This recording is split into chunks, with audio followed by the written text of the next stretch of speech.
do it. Hey guys, what's up? Abby here from Safari Pedals. I'm currently in Manhattan, New York with Derik Lee. Yep.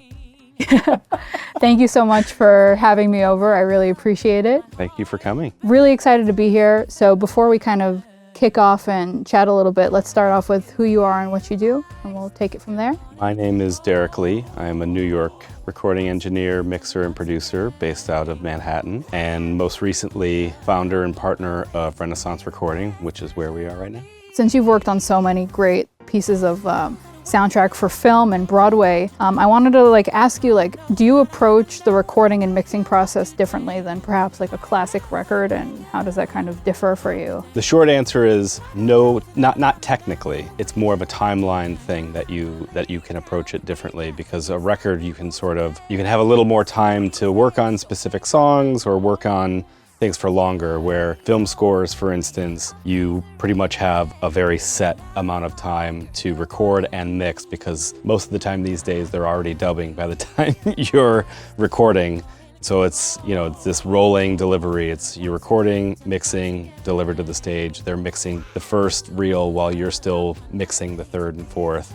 Oh wow. So it's this very fast turnaround. So it's a little more on the technical side in the studio. An orchestra record is much like you recording anybody playing a guitar. You just pick the right mics and for the right vibe, and then just get out of everybody's way. Yeah. But the timeline is the thing that you really have to be organized and have all of your stuff lined up and really be efficient. And similar to a Broadway cast recording, where it's a little more like making a record, but it's a faster timeline than being able to, sit and focus on one song at a time. You're really almost always recording an entire album in a day.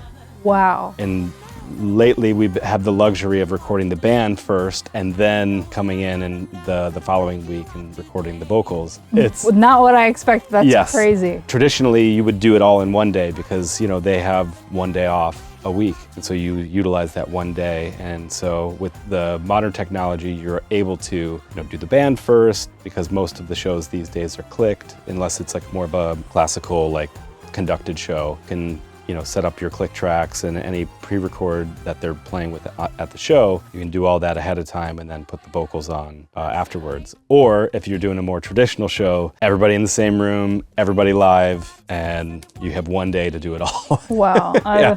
That's way more intense, deadline-wise, than I expected. It's the capture is always a little frenetic, but it's a fun energy too. It's everybody knows what's at stake, and so everybody sort of gets themselves up and knocks it out of the park. That's awesome. And is there I don't really know much about kind of working on on the audio side of things in terms of film and Broadway and whatnot. Is there kind of room for you to be creative as the engineer, or is it more kind of straightforward? Always. I think that is part of the artistic stuff that you can bring to the engineering side, is knowing the type of material you're working with. You can always pick certain mics to help capture, certain voices, for instance. Everybody has such different wide ranges, and especially some of these Broadway singers, they have really interesting timbres, and not one size fits all with microphones or vocal mics for sure. And so you can really artistically use specific mics to help enhance somebody's abilities or help sort of tame certain frequencies in some singers' voices.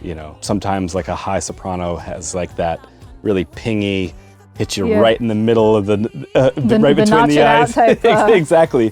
So you can pick your mics to get yourself a step forward, so you don't have to do as much on the mix. Being in the city, literally in the heart of it, we're not that far from Times Square and whatnot. Does the New York music culture, does it influence the way that you work or what you do? Absolutely. We're very fortunate to be in New York, because there is literally every type of music, every musician, every genre, every walk of the world is within blocks of us. And I think that all comes out in everybody's music. And that's what's really fun about when people come through here. You never really know what you're gonna get in the best way. Yeah. And you can take all types of inspiration from all types of musicians and music and apply it to other stuff. It's this big, beautiful melting pot of a city, but also a beautiful melting pot of a music scene as well. Shout out to New York. Yes. No one does it like New York. Nobody. That's true. Now it's time to stir the pot a little bit. All right. With a little bit of controversy. I'm asking everybody this question in this little series. Does pineapple belong on pizza? No, it does not.